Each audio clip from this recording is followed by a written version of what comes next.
one thing that Melbourne has taught me and that Australia has taught me in general is that I always love how girls always complimented each other. Like the girls here, the way they treat each other is always so supportive. I feel like Asia doesn't really have that culture. Like people are so critical in Asia. To be honest, unfortunately, I feel like I face more discrimination back in Singapore than in Melbourne because like obviously to like white people, like Asians are like Asians, you know, like they're like, if they're gonna be racist, they're gonna be racist to everyone. But honestly, Melbourne has been so like multicultural that I've never experienced that. And I was a lot darker when I was younger. I definitely get discriminated even with the people I was dating.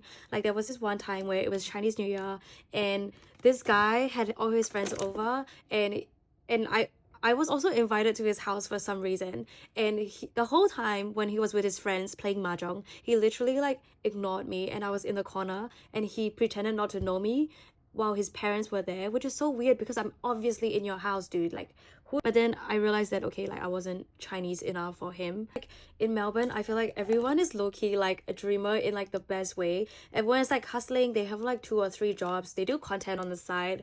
Obviously, the minimum wage is a lot higher than in Singapore, which honestly I love that because even if you're like working as an electrician, a plumber, a barista, you earn for what you work for. Whereas in Singapore, I feel like only some jobs are in the like higher tax bracket.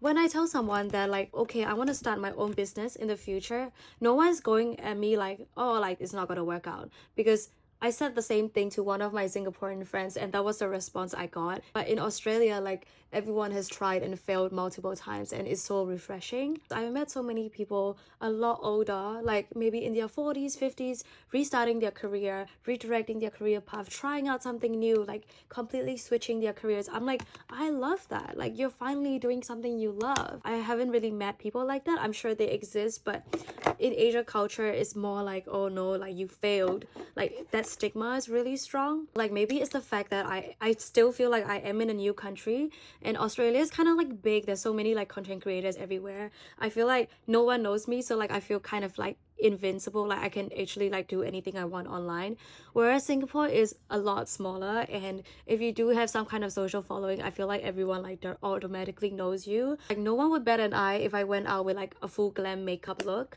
and if I wanted to wear like clothes that like showed my ass, like I think no one would be like oh my god, like what the hell is she wearing. But that's not to bash Singapore or anything. I feel like it's the same with like a lot of Asian countries anyway, and I am so excited to see my parents, and hopefully I do get an opportunity to be invited back to Australia. This is my finished makeup look. I am actually meeting a new friend today. Thanks for watching. Bye.